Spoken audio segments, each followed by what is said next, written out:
Hi, I'm Dr. Christine Hanlon from the University of Central Florida, here to talk to you about Zoom and how to manage your participants, provide someone with co-host privileges so they can share information during a presentation on Zoom. So first things first, you want to look at your Zoom. Normally it's going to show up just like this where it's a full screen, and you're going to want to look for the menu at the bottom. At the menu at the bottom, you can click on Manage Participants, and if your menu is not showing up at the bottom, look to the top. You just hover your mouse over it and it should pop down, or it should pop up. Mine pops up from the bottom. So when I click on Manage Participants, you'll see I have 4 participants at this moment. I'm the host. I'm the one who created the Zoom. So I have the most privileges, but you can share those privileges. So if you are inviting someone to present during your Zoom, you want to give them co-host privileges. And if you are joining someone else's Zoom and they're going to want you to share, then you want to make sure they give you co-host privileges. So the way that you get co-host privileges is the moderator, the host, has to do that for you. So you hover over the names here, and you'll see that there are blue menus that show up. And when these blue menus show up, you can choose one and make them a co-host. You can also make them a host. I prefer to make them a co-host. You would make them a host if you're leaving the room. So making them a co-host, it says, are you sure you want to do this? Because you're giving them some privileges that other people won't have. I'm going to say yes. So there we go. They've got the co-host privilege. Now they can do things on the screen. They can share the screen. So when they go to this bottom menu, they'll be able to go to the share screen and they'll be able to share their screen without a problem. Now, as the moderator, as the host, there are a couple of things you want to take into consideration. You can change these settings so anybody can share. But quite honestly, do you want anybody to share during your Zoom?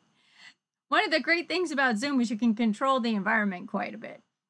So making sure that everybody's muted so we don't hear their dogs barking and their children in the background or outside noise that might be happening at their household or their office if they're in an office.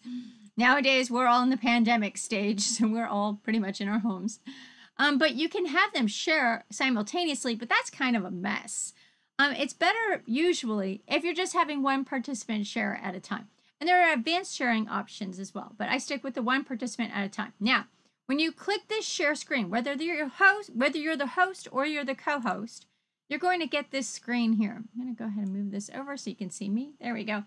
And it will have all the options of things that you have open on your computer at that moment in time. So if you're going to share something like a file, you want to make sure that you have it open first.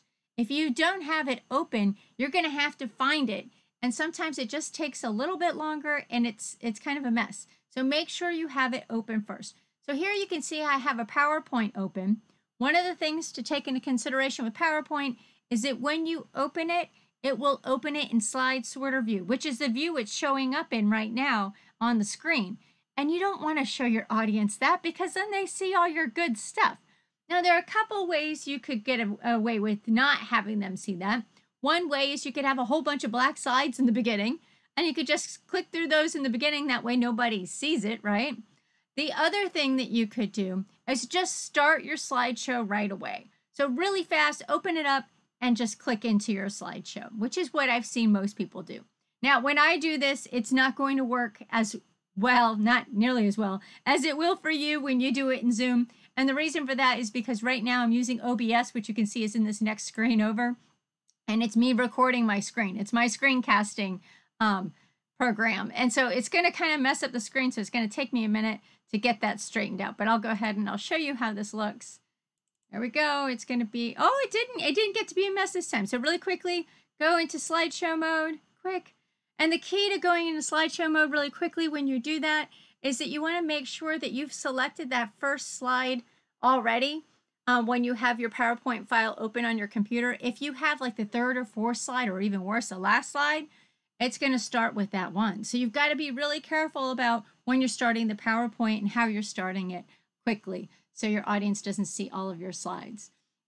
So with this particular slide, I have some space here. So I'm going to go ahead. You can pick up the handle here and you can move around your image and you can make it bigger.